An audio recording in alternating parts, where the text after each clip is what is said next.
everybody. Welcome to I'll Just Let Myself In with your girl Lish Speaks. We are back for another week of this podcast. Y'all know how we do here. This podcast is all about letting ourselves into our God-given doors. We're not waiting for anybody. We're not even waiting on ourselves. We're not procrastinating. We are letting ourselves in. And I'm super excited because today we have a guest, a very special guest, who really I've known for probably 20 years, even though we're only 20 years old.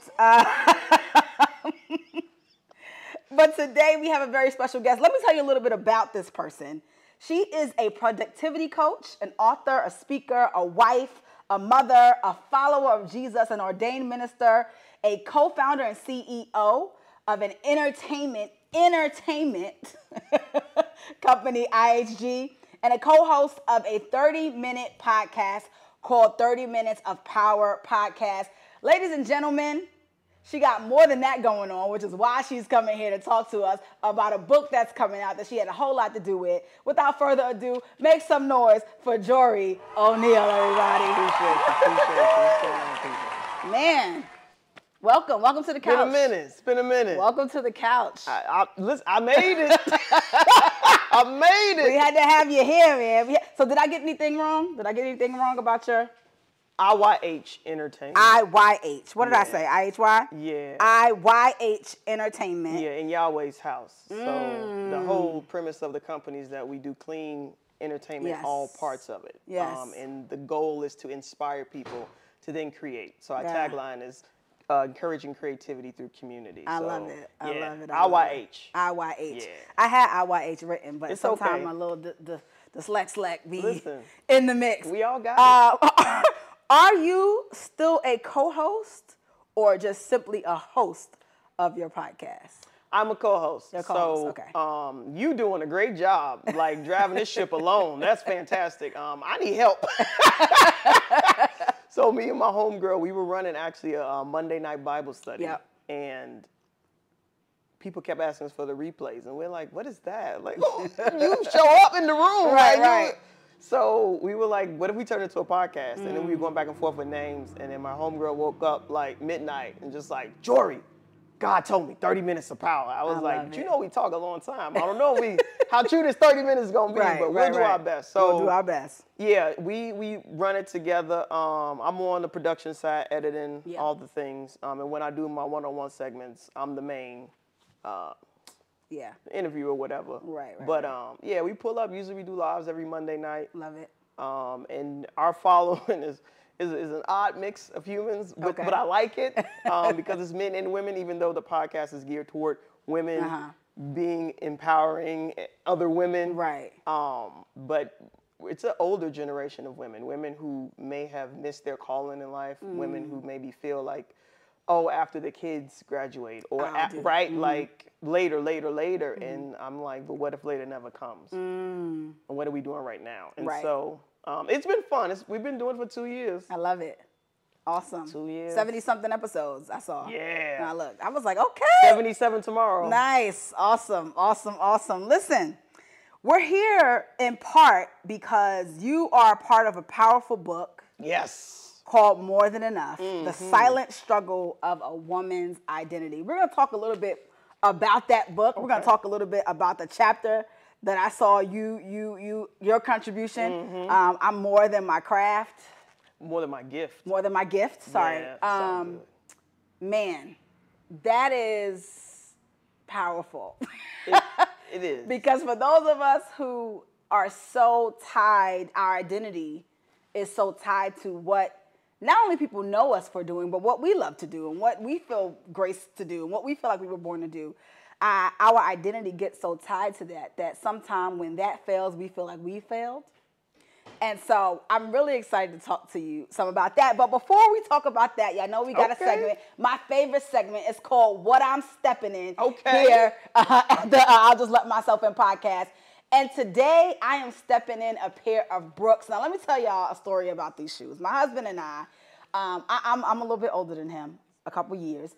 And you know, we've been walking and working out and doing our thing. And I was like, I don't know about you, babe, but I need more support than my sneakers are giving me.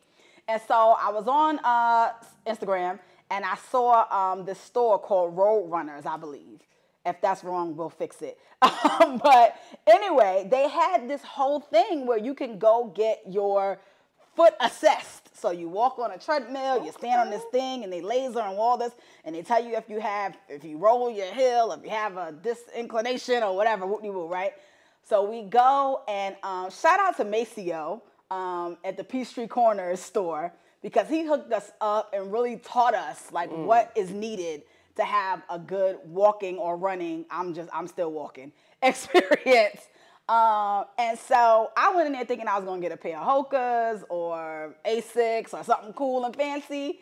And he was like, nah, sis, this is the best for you. So I was like, give me what's best for me. Cause I'm in my big 30s.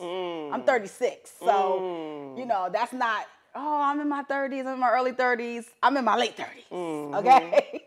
I'm almost 37 in a couple months. So I got these sneakers, and they have been such a godsend. More than just when I'm working out, even when I'm on like the elliptical or just standing for a long time, I feel the difference in my hips, in my back, all that. So normally I come on here with something fresh, something fly, something whatever. Today we're talking functional and sustainable. Yes, yes. So yeah, y'all know the deal. If you like them, get you some. Listen, Jori is here. Yes, yes. She got on her sneakers. Yes, so yes. she's going to participate in what I'm stepping in. Tell people what you're stepping in. I am stepping in Ultra ranges. These are Vans. They have Ultra Cush. I only honestly wear these. So this is my second pair. The other two I had for 2 years. And I wore them every day for 2 years. Nice. I wore them to church. I wore them to work. I teach phys ed. So, I wore them everywhere until they wore out. And now they got holes in them. Yeah. So, and we only go to the outlets in Delaware to pick them up. So, there's a Vans outlet in Delaware. We go there every 2 years. We rack up, buy about 3, 4, 5 pair of shoes. And they don't see us again for another 2 years. So, but yeah, these are life. These are life. You can sleep in these. These are grown people shoes. Yeah, I got 4 kids. She said, I got 4 kids. I don't have time. I need a lot of comfort. You know what I'm saying? The truth of the matter is too, when it comes to like what you're stepping in shoes wise, I'm starting to realize like, you gotta have that everyday pair. Yeah, sometimes you want to step out, do your thing. I love sneakers, so I got a million pair. But when I'm just running to the grocery store, when I can't be uncomfortable. Like those days are over. You hit I think it's 35. When you hit a certain age, you're like, I don't care about none of that. I don't care about what's cool. I need to be comfortable. We ready for anything. Yes. You about to take off. You got to. All right. So you spoke about having 4 kids. Yes, ma'am. And being a physical education teacher. Yeah. First of all, I didn't know that. So you got a lot of jobs. I do. I have a lot of gifts, too. You got a lot of gifts. Yeah. How are you maintaining all of this? How are you holding this up? I mean, one, I know you got an amazing husband. Oh, the best. So, the best. So I already know, but tell me, how are you holding all this up? So I think I've been asked this question so often that I had to like backtrack and literally write down like what I do, how I do it, and how did I come to learn to do it like efficiently. And that's what kind of lended itself to like learning more about productivity. I was like, there's a name for this? Yeah. I didn't know. But once I started taking the courses and getting certifications and stuff, I was like, this whole time I've been functioning in the space of productivity and I didn't even have the name for it. And I think oftentimes like that's where God gives our giftings, where we're just showing up and doing the thing and serving, and we're not like looking for validation. We're not looking for like the label or the title. We're just like, this is what feels right. Yeah. And then so later on I was like, oh, productivity. That have a nice ring to it. Yeah. But I do a lot of like mind mapping where I'm trying to figure out like what gives me energy. And those are the spaces that I lean into. So even though it sounds like it's a lot of stuff, it is really truncated.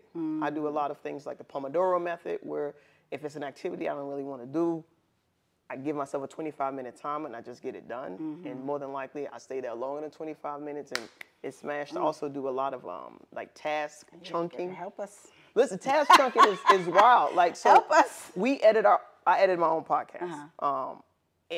In doing so, I also do all of my reels, like anything that requires audio visual. I do all those tasks in one sitting. Yeah. I also batch film. Yeah, you have to. Because there's no other way. No, there's not. Yeah. But yeah, my husband and I, we've met each other in church, and we played on the same basketball team. Yeah.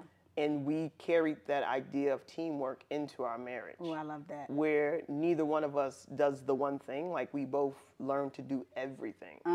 So it's never like, oh. Were you like that before kids? Like what? Like, was it like? The partnership? Oh, obviously. But more like, you said neither one of us does one. Because my husband and I, we're really into defined roles. And I'm wondering if that will change when we have kids. Absolutely. You want to sleep? You want to eat? You want to wash your towel? Everybody does everything. That's the only way it works. I love that. Like, outside of like nursing and stuff, like, you know what I mean? Yeah. He fed them, bathed them. Like, we share. Even though I'm a teacher by occupation, he's an incredible teacher just by heart. He's a learner by heart. And so he's taught the kids how to tie the shoes and put on the clothes and how to make their own food. Yeah. My oldest is 10. They make their own food. Hey, I'm going to say it again. My oldest is 10. I got 4. They make their own food. Because why do I need to do that? Yeah. My job is need not to learn. Right. It's to help you to become a functional, productive member of society. I should clarify. Tell me. My husband and I are into roles. However, we both do the things that need to be done. It's not like if the house is dirty, he ain't going to clean it. You know, but that's what if I'm the saying. bills don't need to be paid, I ain't going to pay them. I'm not. But if I needed to, I would, right? You lean into your giftings. We lean into our giftings. And I think we also, it's so funny because there are certain things that I do that I will tell him, cherish this because once I'm a mom, I don't know how often this is going to happen. Like, you know what I mean? Like, because it's just, I have enough friends with children that I know you just can't sustain the same lifestyle you have before kids. You can. Tell me. So, right, we have a weekly date night every Thursday. Okay. And for a lot of people, they're like, oh, when you How first do you get do married, like, that makes sense. But then after you have kids, like, that's out the window. And I'm like, no, it don't have to be. It don't need to be. Because it all, like, what is the date for? Before you got married, you went on a date to get to know the person, to see if, like, is this the one? Like, to get really deep, intimate conversations. That shouldn't stop after you say I do. Agreed. That should keep going. And if you don't make time for that, it's not going to happen. Like, and I was telling my homegirl, I was like, I only made 2 vows in my life. Jesus and my husband. I didn't make no vow to any 4 of my kids. Let her cook. So at the end of the day, that's good. Those 2 relationships are the ones that I have to pour into the most. Okay, wait. That's good. That's good. So what do you think is the best way for a mother who has kind of lost her way in that sense? Like, you know, the kids are second. The husband is third, fourth. What? Because it happens. First? It happens. What's Let's first? say God is still first. Okay. Let's say the Lord is still first. Okay. The kids have become second. Husband is somewhere third, fourth, whatever. Because I see that a lot. I do too. I work with the youth. I work with teenagers, and I'm like, oh, that child is leaving the house next year, and y'all finna get a divorce. You know, y'all gonna struggle, right? What advice would you give them? Because I've never thought about that. You made a vow to him, not to the... You did. Jesus. So good. I think for me, personally, we've suffered 3 miscarriages. And after the first one, I was like, God, if this is not for me, like, let me be all right with it. Yeah. And then he blessed it. We had my oldest. And then we had 2 more miscarriages. So there's always been this struggle where I've had to literally surrender my womb to Jesus. And I'm like... We finna talk when these cameras go. But I'm like, I know that what you've provided me with is enough. Wow. This is enough to sustain me. Lost the first kid, twin girls. Lost them. My husband was there.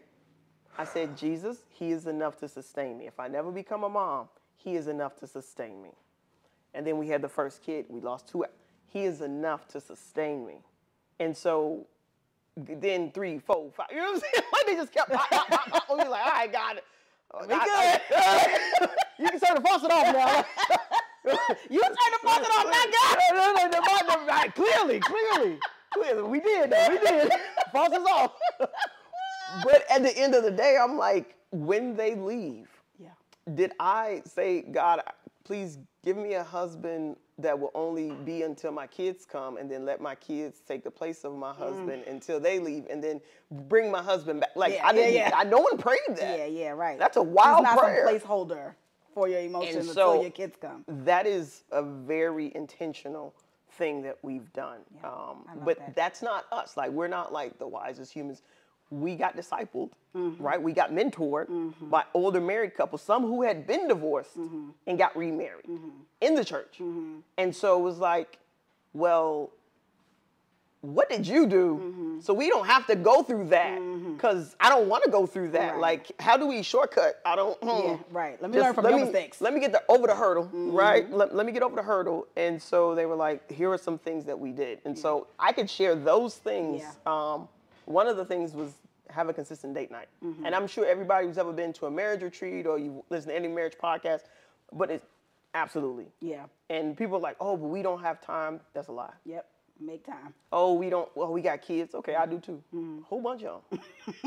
Oh, well, we don't have money. Okay. We were renting a room with 4 kids. Yeah. Renting a room. Yeah. Do you hear what I'm saying? Yeah. Renting a room, not an apartment. Right. A room with 4 kids. And we still had date night. So you can't tell me like, if you want something, you're going to get it. Right.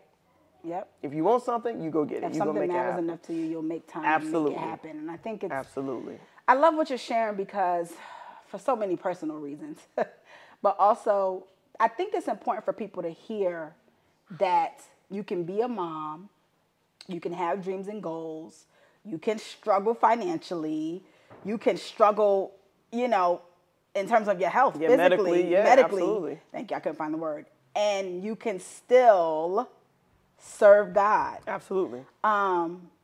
You said something in one of your interviews that I thought was so good. You said that one of your affirmations is that I am a fire starter for Jesus, igniting flames in the hearts of dormant Christians and blowing embers on dry bones to bring them back to life. You know it. I'm the example of a godly wife. Yes. Tell me how, right? You keep that perspective, that conviction, because that's conviction. Yeah. Right. In the midst of seasons like renting a room, in the midst of seasons where, and I know this because I'm an entertainer, where you start something and you have all this, like, this is going to be great, this is going to bless so many people, and then 10 people watch it. Right? Because no one talks about that, right? Like, everybody's like, oh, you go viral. Yeah, but only 10 people was watching the thing a year ago. Like,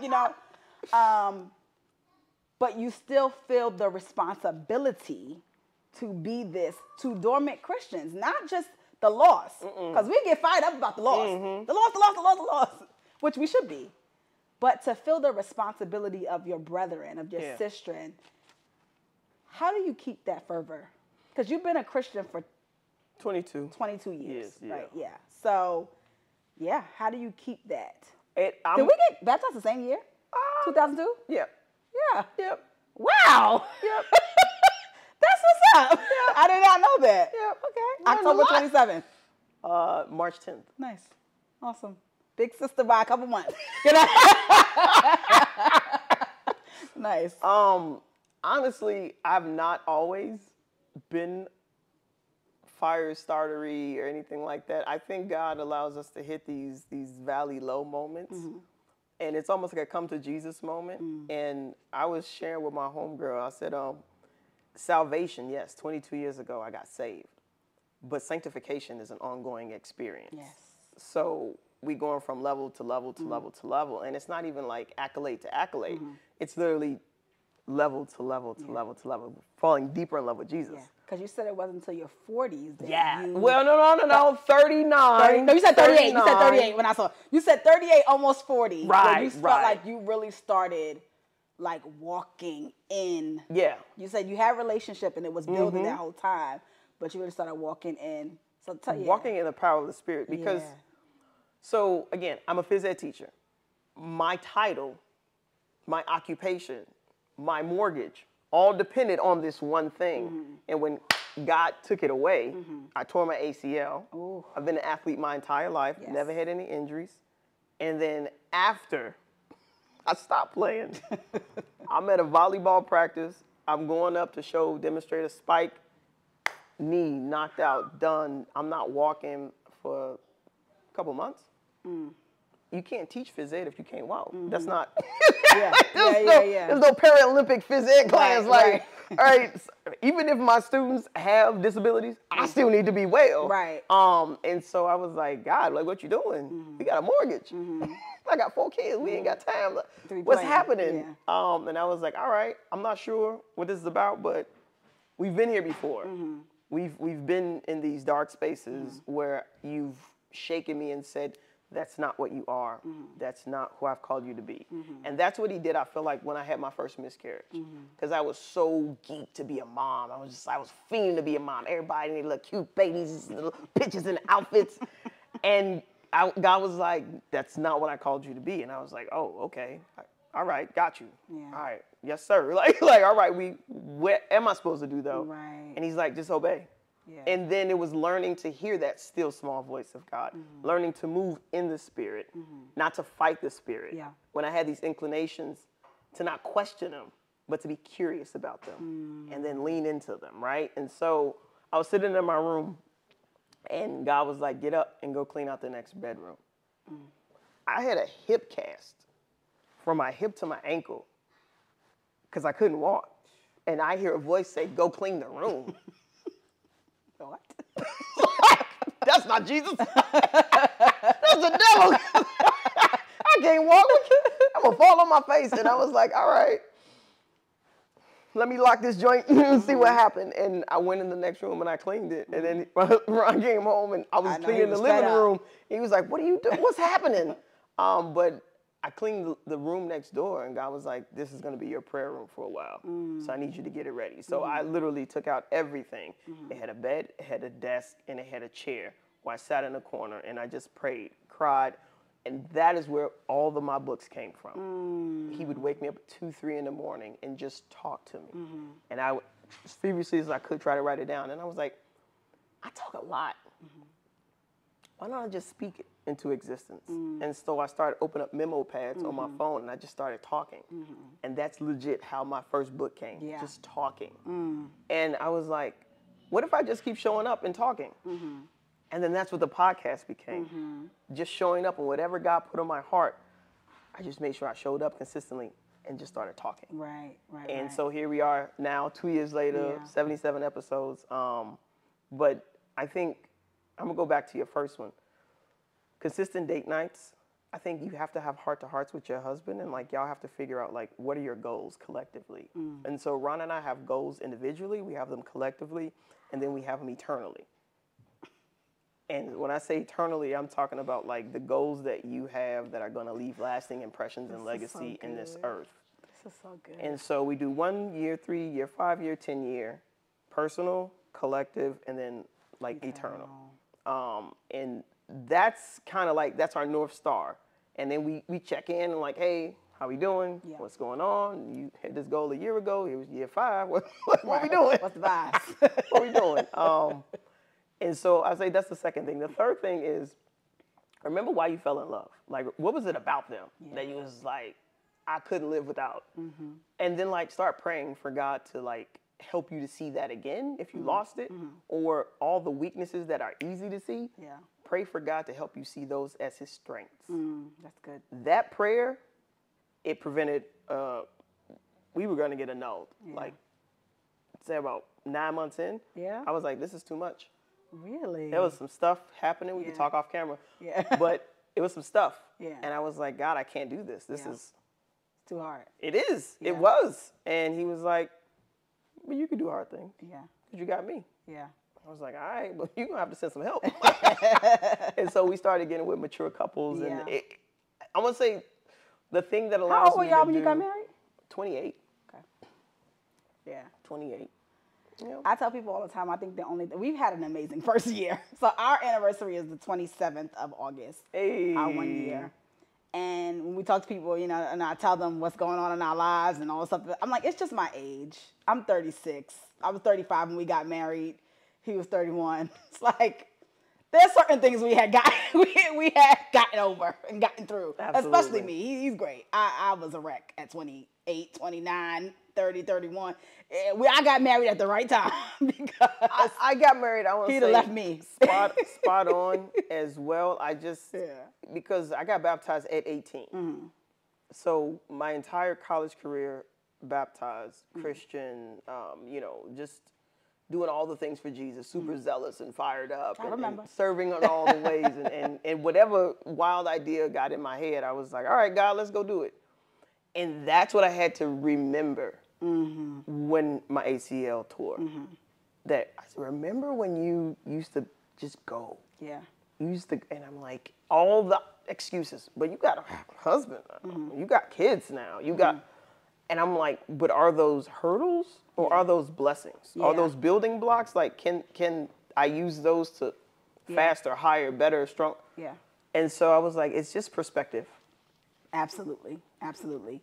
You guys have a business together. Yes, ma'am. Right. IYH Entertainment. Entertainment. Tell us a little bit about that and just how it is running a business with your husband, with your significant other. So the wild thing is that before we got married, we were actually doing like he would DJ parties and then they would ask me to host or like do stand-up comedy. And so even though we didn't plan anything together, we would just show up and I'm like, oh, you the DJ? He was like, oh, you're hosting? Great. And then, like, it was like, and so that happened a while. Yeah. And we were like, say, we like each other. I think we should keep playing together. This is fun. And then we started leading the Bible talk together. And then so slowly, gradually, you know, God did his thing. And we were paying attention. But when we started the business, it was just us serving. Sometimes we got paid, sometimes we didn't get paid. And then I got smart and I was like, no, we should always get paid because we're providing a service that they would pay thousands for, right? So we should start getting paid. So let's say 2008, we started like really working together. It's before we got married. And then officially maybe 2020, we got incorporated. So we had been... What year y'all got married? 2011. Wow. Y'all OGs in this thing. I love it. Listen, one day at a time. That's it. One day at a time. Just like sobriety. Yes. It's the way to do it. But so you guys have a business together. Yeah. You are very different people. We are. I talk too much and he listens the best. Yeah. It's similar in my house. Yes. Oh yeah, my husband can be chatty. People think he's very quiet and whatever, but no one can out-talk me. So yes, I'm the chatty one in my household as well. But you guys are very different. You and I were talking about how we can kind of plan things on the fly and, you know, we're not afraid to like make things happen and how our husbands need like structure. A plan, a roadmap, what are we doing? Details. Yes. So obviously, sometimes his personality wins out, sometimes yours does. How is it? I may or may not be asking for personal development of our business. So I think for him, his background, his degree is in art. Oh, I didn't know that. And so my degree is government and politics theology. So really bringing in God that's just something like, right? Yeah. In terms of his artistry though, he's a learner. So if he didn't know how to work the camera after he bought it, he took a class.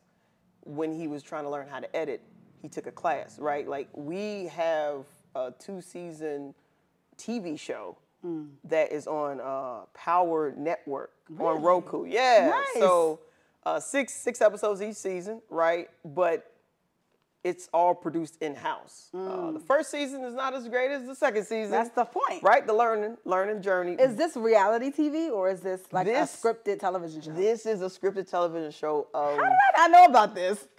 Listen, you got to go in the crates. Got to go in the crates. We so the entertainment company that we had, our goal and mission was to bring clean entertainment in all its forms. when the pandemic happened, we were doing live events that had to stop. And so we started doing virtual events. But some of those virtual events, we were like, what if we pre-recorded this? Because I had been rusty with stand-up comedy. Like, I did a show here or there, like, throughout having all the kids. But overall, like, I wasn't hitting the clubs like I was in my 20s. So I'm like, I didn't feel confident. And I'm like, I remember you doing stand-up at an open mic. I was like, let's just like, let me ease into this comedy thing before we, full blast. And so we put the kids down about 8:30. I would pray, get dressed, and then 9 o'clock, we would shoot every Tuesday. Every Tuesday night at 9 in our basement. We would do 30 minutes of stand-up comedy. We do invite people to come on. I do interviews. This was before the podcast. I was interviewing musicians and singers, and then I do a segment with another sister who was really big into movies, and it'd be like, what is KB watching? And we edited it together and like a whole movie style, and he would put it together and we put it out there. Initially, we were charging money for it, and then somebody picked it up, and they were like, hey, can we put this on our network? And I was like, I don't even know what that means. I was like, do I have to pay you? He's like, yeah. I was like, what if I don't? And he was like, okay. You don't ask, you don't get. I like what if I don't. You don't ask, you don't get. I'm storing that. Listen. Right, yeah. So both our episodes, our seasons are on his network. We've never paid him a dime. He don't pay us no money. We good. Our stuff is out there, but And so then he started making movies. We do the virtual comedy shows, record them. He take them, run them, put them together. And so we have about 3 movies. Like, when I say movies, I mean like 2-hour joints of stand-up comedians, like kind of like kings of comedy, queens of comedy. Yeah, but clean. That's what's up. Clean, Of course. I know the vibes. Yeah, okay. So that's how we started. And then once the pandemic started opening up, we would do in-person events, and we kind of went back to like weddings and, quinceañeras and stuff like that. But the production company right now is more focused on media in terms of like books and podcasts. So that's been different. Going into that space, again, he's a learner, I'm a learner, getting with other people and communities where this is happening and learning all again. Tell me all the hurdles, tell me all the things I shouldn't do, I don't want to do. And so let me get this shortcut. So we've been blessed. God's put a lot of good people around us to help us grow. And so now we're in our 4th year of the business, and profits are nice. I will say that. Amen. Profits are nice. Amen. They weren't at the beginning. I know. But we've been in the black the last 2 years. Amazing. That is amazing. Small business still running. Yes. And we got to tell the people how to support you. Listen, before we move on to talk about this amazing new book that you've been a part of that comes out on September 10th, I did want to ask you this. As a mother of 4, right? You have 4 beautiful brown. Oh, thank you. I love a chocolate baby. Thank you. With all that you have going on, when they look at their mommy, what do you hope they see? Perseverance, resilience, outside of the box thinking, innovation. But I think one of the things I know that they know is that mommy loves Jesus.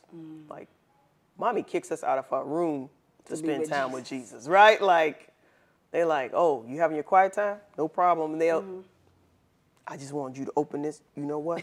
I'm going to leave, and I'm going to let you finish praying. I'm going to get this Capri Sun myself. Right. But that they see how fiercely we protect our relationship with God, right?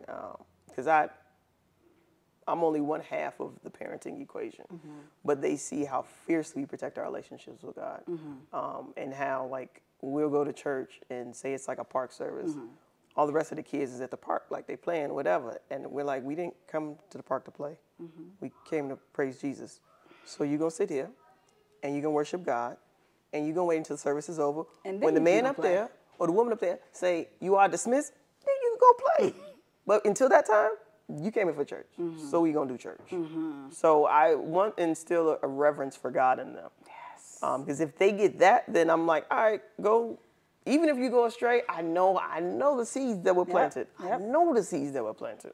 I know what you saw me and Daddy do. I know how you saw us move. We could have been doing all sorts of entertainment. And we've been asked. I know. And we say no. We say no.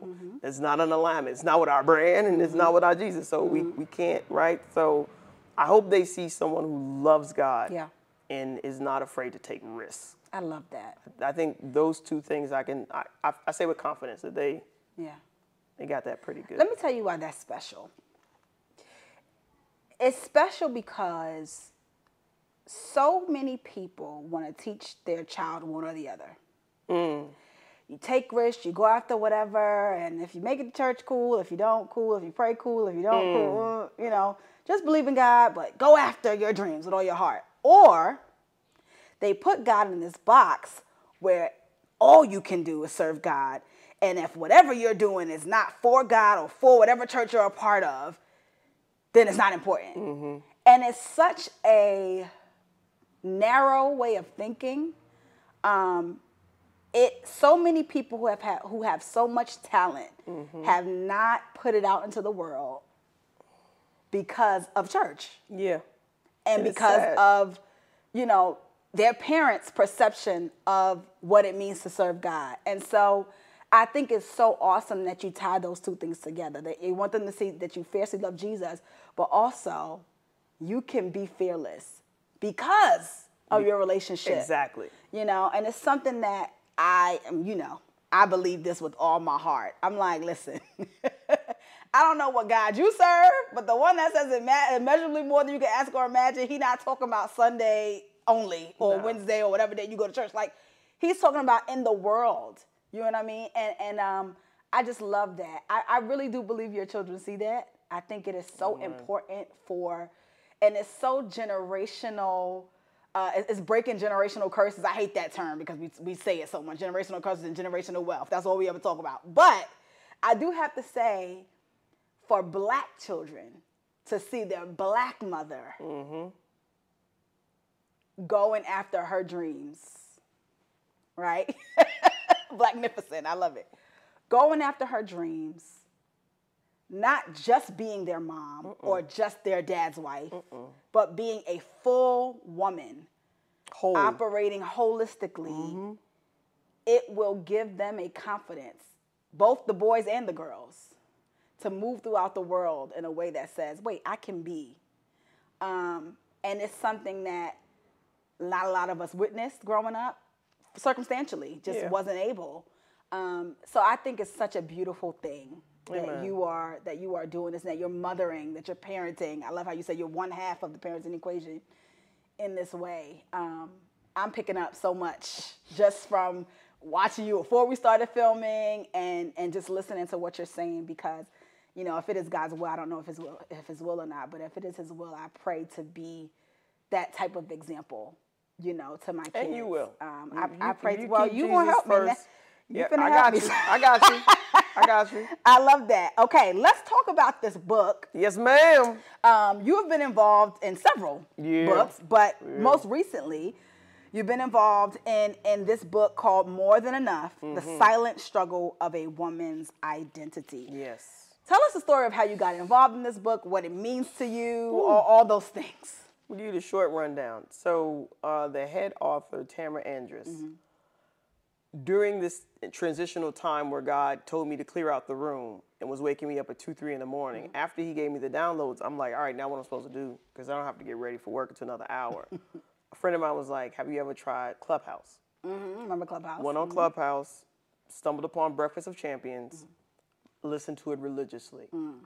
And one of the speakers every Wednesday morning at 8 a.m., and I knew it because I knew I need to get to work before she started, because if not, I'm late. So I would get to my office, I would clock in, I would run in my office, I would shut the door, I would sit down, I would put it on, and I would get a notepad. Because of all the professional development experts that were talking, she was the only one preaching. And I was like, this lady got something. Like, something about this woman. And I was like, I'm going to be curious. So she had a podcast. Checked out our podcast. She had events and retreats way out of my price range. I was like, okay, you for them. I don't know about you for me.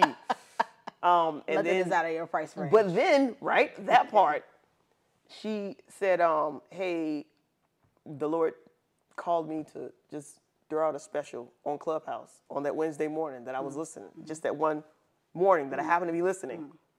She was like, I'm going to make my tickets for this much for the rest of the week. Like a third. A third? I can do that. I'm going to get 2 because I got to bring the boo-boo. So I got 2 tickets and we went to Nashville, Tennessee on a whim just so I can meet this woman in person because I'm like, I want to know. Like, my spirit is discerning. I was like, when I get in the room with you, I'm going to know. Is all this a show? Is you just... And she was so sincere, so real, so on fire for God. I was just like, yes. Yes. All right. Needed a mentor in the business realm who's on fire for Jesus. You might be she. Let me holler. And so spoke with her, talked to her, joined her mastermind. From the mastermind, she was like, hey, I know you're a writer. I'm doing an anthology. I was like, I know about your anthologies and the business stuff. I'm not trying to be writing about no business. Right. She was like, no. It's our first women's devotional anthology. Like, you say, I sat up. I said, women's devotional. You talking my language? Right, I gotta do that. What we doing? And she was I like, can do that for free. all right. My whole life. Right. And she was like, it's called More Than Enough. I was like, yes, sign me up. Whatever. I don't know. I don't know the cost. I don't know nothing. Yeah.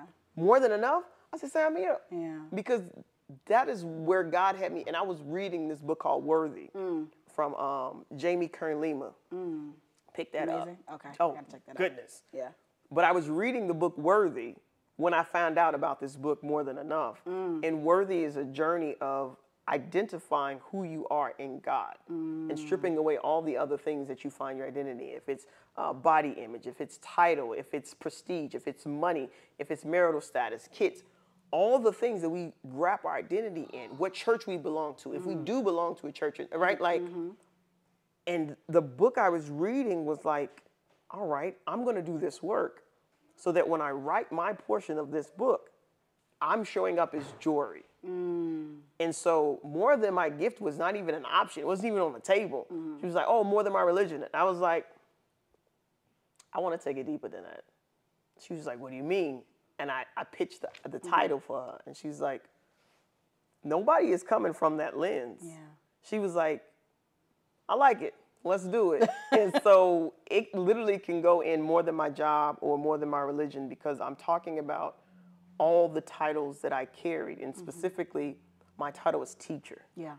Because that's a gift. Right. But it's also an occupation. Oh, yes. And so learning how to strip myself of that and then finding my identity in Christ alone. Yeah.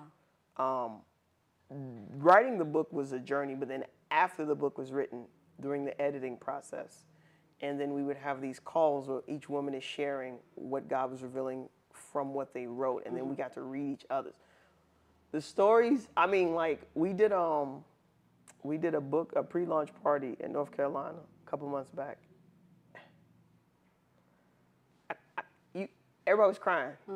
Even though we had the book, we've had the book for a long time, we've been reading it, but to hear it said from the writer and just her conviction was just like, I'm honored to be a part of this book. Like, I love it. I was just like, y'all let me play with y'all. They're like, what?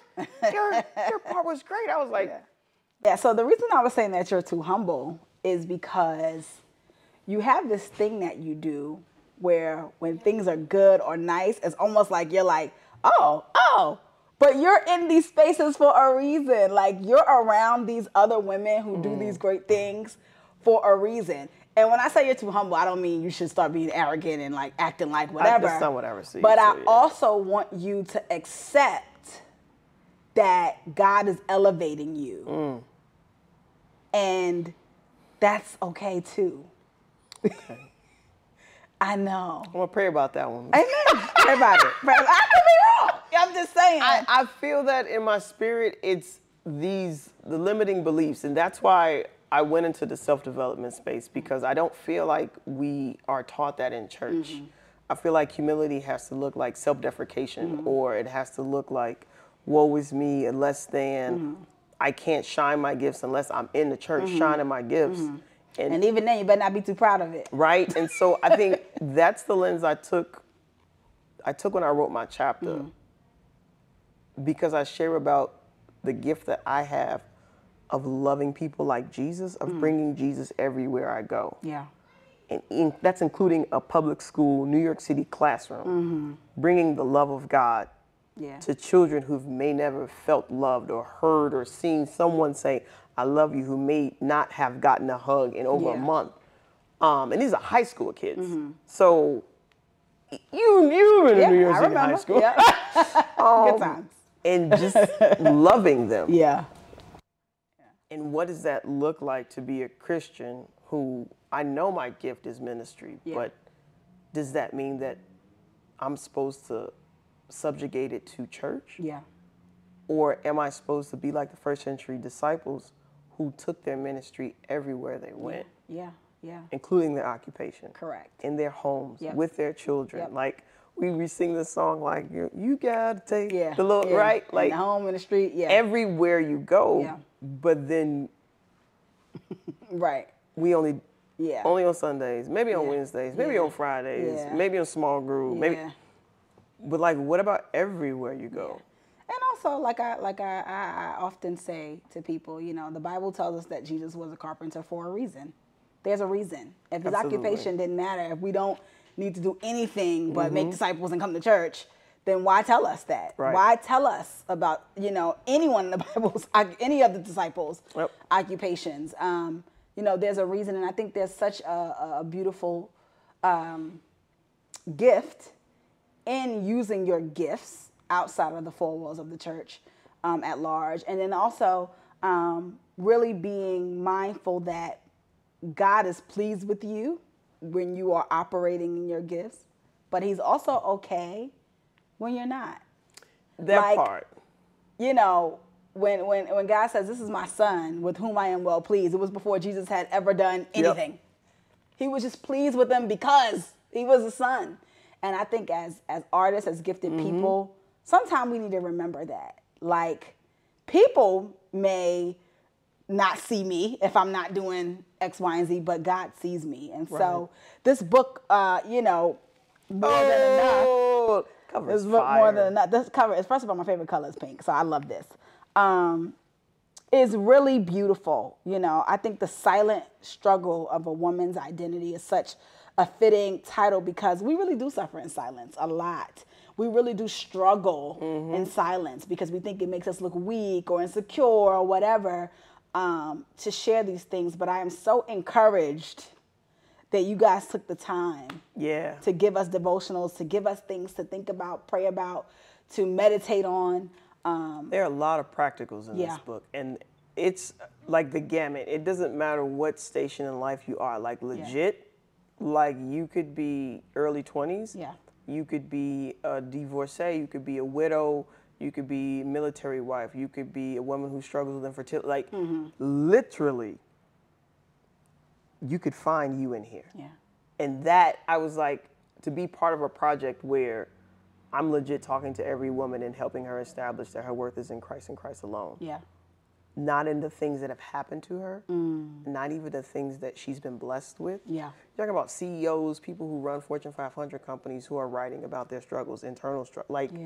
Like it was just like to see them in person and to share space. And I'm like, oh, so like this is an every woman problem. This isn't just specific woman problem. This is an every woman problem. I love that. I love that. I was like, all right, God, where we going next? And so there is a next part. Awesome. And okay. Yeah, you got a little so the book comes out officially September 10th. Yep. Tell the people where they can find it. Barnes and Nobles. Barnes and Nobles. Barnes and Nobles. So we made bestseller prior to the book launching. I saw that. Which is bananas. Amazing. Because that means that it is it's a need. It's absolutely a need. It's a need. It's a awesome. need. It's awesome. But yeah, Barnes and Noble. I'm working on being back down here this way to do some in-person signings. Nice. So I got a couple of them popping up. Okay. Anybody in New York area, August 30th, pull up to Baldwin. I'll be signing books there. Awesome. Texas. Come on, Texas. San Antonio. Come on, San Antonio. We'll be out there September 14th. And on September 21st, we'll be in California. So amazing. Yeah. Amazing. Listen, this is something that you were a part of, but tell us if you have anything of your own that we should be looking out for, paying attention to. Let the people know. Yes. So part of this book came from me figuring out what my gift was. And I feel like those two things, either women are using every title they have to establish their identity, or they're confused about their gift. And I feel like those are the two camps that most women hang out in. So I have a book called Unleash Your God-Given Gift. That you can pick up on Amazon right now, right now. That one's dope. Right but yeah, I'm blessed to be able to be a part of other people's ignition. Love it. Right, like that lighten them up. So the space that I'm playing around with now, I have one project that I'm working on called Before She Knew Jesus. That one's gonna be fire. Okay. But outside of that, I'm happy being a coach right now. I'm in the background like rah-rahing other people on and just lifting up other women's voices and helping them become authors. And I love it. Might be you know what I'm saying? I don't know. I don't know. You got a lot of stuff. You got a lot of stories to tell, Lish. Just a few, just a couple. We love to ask a question here, and I'll just let myself in. And it is, in the grand scheme of things, what do you want your legacy to be? She was a fire starter for Jesus. Everything she touched turned to flames. Ooh, I love that. Yep. That's a great way to end. That's a great way to end this episode. Listen, Jori, thank you for being with us. Thank you for coming to hang. I know that my listeners and followers are going to be edified from the things that you shared. I'm excited for you guys to go pick up this book and all other things that Jori has going on. You guys know how we do here, and I'll just let myself in. Go ahead and like, subscribe, share it with a friend, leave us a review. Tell us what you think of the work that we're doing here. But more than anything, let yourself in to your God-given doors this week. Same time, same place next week. We'll be back with more inspiration, more love, more encouragement to let yourself in. It's your girl, Lish Speaks. Thanks for joining us this week. Peace. Yeah, I might have a great day.